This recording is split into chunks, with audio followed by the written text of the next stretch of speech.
Bă, salut băieți, am văzut că a postat Bacovia cu Albert Nebun și Sami G o nouă piesă aici pe canal la Bacovia.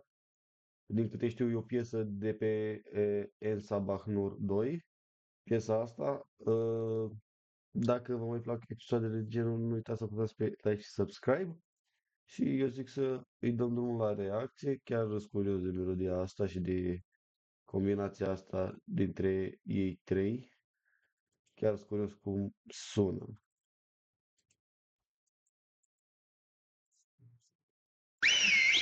Se aud atâtea vorbe, dar vezi că vin de la tine. Mamă, net caput Scheißen. De la cine? De la ăla căruia nu-i convine că producem, că e bine, că-i mâncare în farfurie. Ne trăim viața la maxim până nu o să mai fie. Sunt pe Samir, sunt pe Albert, ar merge marfă de un party. 4 tipe și o armudie ar rămâne peste noapte. Doar că nu le dăm cazare, avem treabă în altă parte.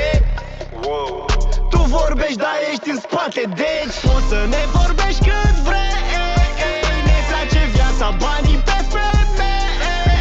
Și când ne punem pe talent cu ai mei, cu dușmânia din dușmanii mei.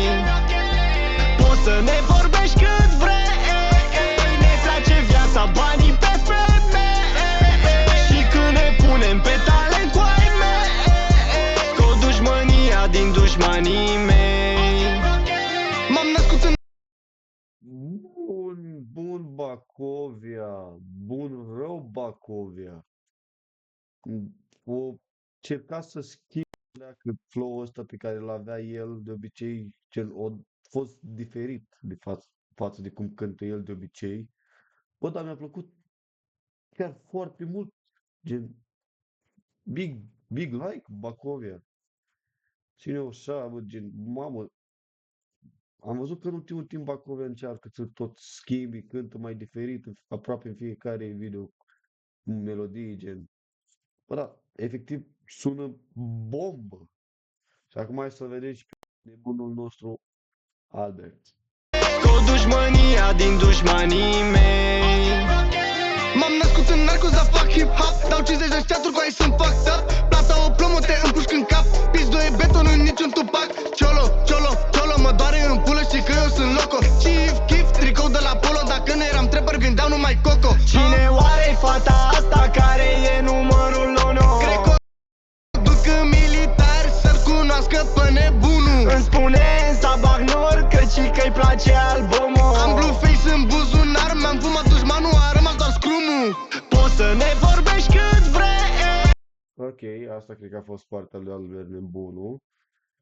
Având în vedere că a venit telefonul acum, cred că s-a terminat partea lui Albert. Bă, Albert, cam același flow, dar încă sună foarte bine, chiar îmi place, mi-a plăcut și partea lui Albert Nebunu. Evident, versul lui cu eu sunt Beto și etc, etc. Bă, hazul lui Albert, bă, n-ai cum să nu îți placă Albert, gen. Și dacă nu-ți place, tot îți place de el măcar ca persoană, gen. Nu neapărat cum cântă. Mi-mi place și cum cântă și cum e el ca persoană, gen. Bun și Albert, bun. Acum cine... Ne place viața, banii pe femei. Și când ne punem pe talent cu ai mei, cu dușmânia din dușmanii mei. Poți să ne vorbești cât vrei. Ne place viața, banii pe femei.